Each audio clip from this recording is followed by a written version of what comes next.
You know how the DCEU was planning on the holy trinity of Superman, Batman, and Wonder Woman to lead the new film franchise? Well, look how that turned out, because you have Superman shelved indefinitely, and you have Batman being completely rebooted yet again. But my, how the tables have turned, because we actually do have a holy trinity carrying these movies forward, but it's not the trio we thought it would be, because it's actually Wonder Woman leading the pack along with Aquaman and also Harley Quinn. Yes, it took this new Birds of Prey movie to confirm and finalize my personal assessment that Harley is turning out to be the unexpected third piece to this trinity. No one could have predicted this, but you know what? I think that this new holy or unholy trinity, if you will, is better, because we've already seen so much of Superman and Batman in previous films. Not that I'm opposed to see more, but I find it refreshing to shine the spotlight on other heroes and villains at this point. And it makes me happy to see the DCEU rebound as much as it did, because they seriously had to course correct quite a lot. So let's talk about Birds of Prey, and right off the bat, I'll tell you that I enjoyed this movie. It was a lot of fun, and there are many things that they got right, but I will say that it wasn't a perfect movie, and it didn't quite hit the bullseye, in my opinion, but came very, very close. So we'll discuss, and we'll talk about the good, and then the not so good. Now, it's clear more than ever that Margot Robbie was born to play this role of Harley Quinn. There's no question and no debate in my eyes that she really is Harley Quinn, and she's naturally the best part of this movie, and she's amazing. Sure, there are elements around her that may not be as great, but she's so perfect in this role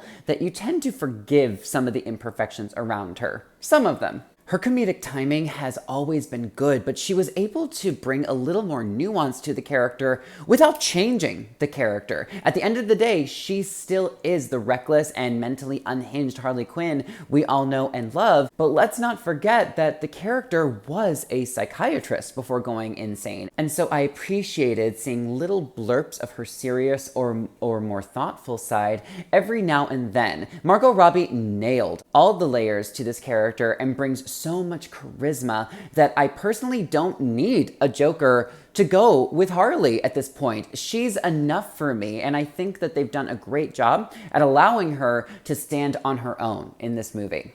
Now, I also loved Ewan McGregor as Black Mask. He was hilarious, he was frightening, he was messed up, and Black Mask has always been one of my favorite underrated Batman villains, and I thought that he captured the dark and twisted nature of this role really, really well. This role can totally be taken over the top and can be taken in a campy way, but Ewan McGregor brings so much gravitas to this role that he nailed it, and he made it work. My only qualm is that he's given some pretty cringe villain dialogue towards the end, but besides that, he was impeccable in his role. He definitely has the most meat to chew on, besides Harley Quinn, when it comes to the rest of the cast around her. And my other favorite characters were Huntress and Black Canary. I thought they were both a lot of fun and well acted. Huntress was definitely a standout for me, and my only qualm is that she doesn't have nearly enough screen time as she deserves, more than others. And the acting and action overall were very good. Everyone brought their A game to each of their roles and gave it 100%, which showed. And the action was well choreographed and a lot of fun with some pretty kick-ass visuals and stunt work.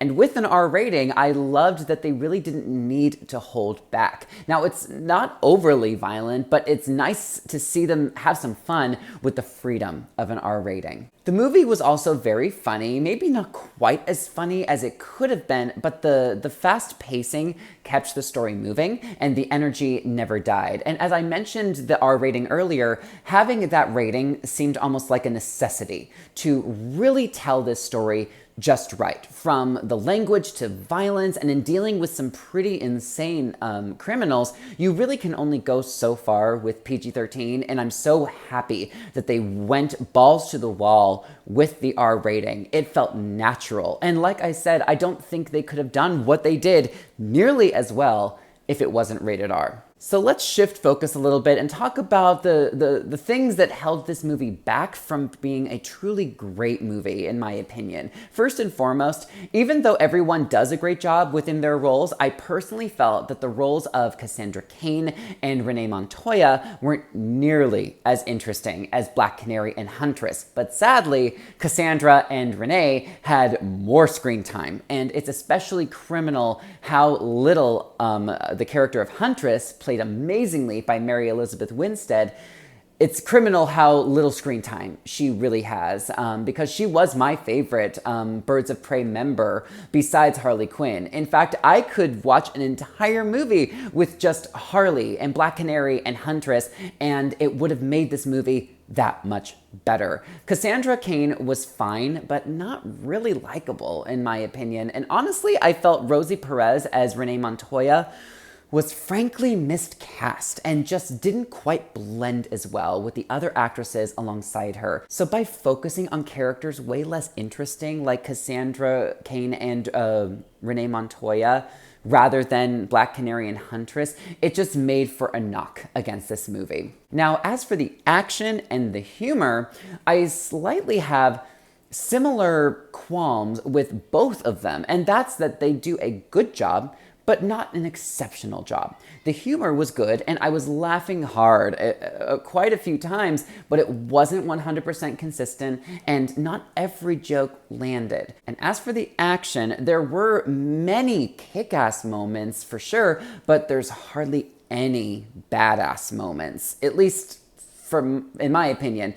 I'm talking about the moments that had me gasp in awe, and I can literally recall one moment that got that reaction from me. The rest were all entertaining and fun, but never truly groundbreaking. And the movie needed more groundbreaking moments in order to balance the relatively simple and small storyline. It's not a bad storyline at all, but when it's on such a small scale, you need to balance out a rather simplistic narrative with rich and exciting character moments to make up for that. Also, my last qualm is that Harley and the Birds of Prey are rarely all together in this movie. They honestly spend most of this movie apart, and it's only when they all get together that the movie really stepped up its game, and it needed more of those moments in order to elevate itself from a pretty good movie to a great movie, but sadly it never did, and you're left wishing that there were more of those types of moments of them all together. And with how amazing these characters are together, it left me excited and begging for another movie. It really did. These characters are so much fun,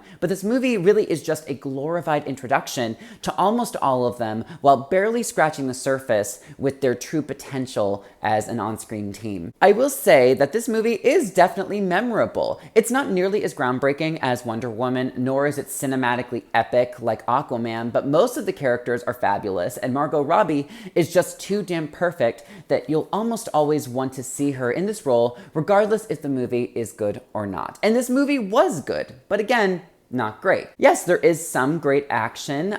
There are some funny quibs and good overall pacing that made this movie overall enjoyable, even if it sort of missed the mark, just barely in a number of ways. But I see the potential for greatness in a sequel, which is something I'd be very excited to see. And for a movie to have left me begging for more, well, that's always a good sign and a good enough start. I'm going to give Birds of Prey a B+. And that's my review for you. I'd be curious to know what you think. Feel free to leave your thoughts and opinions down below. Hit that subscribe button if you are interested in seeing more videos from me. And as always, thank you all for tuning in. Until next time, I'm Ryan Vamey, signing off. Bye, everyone.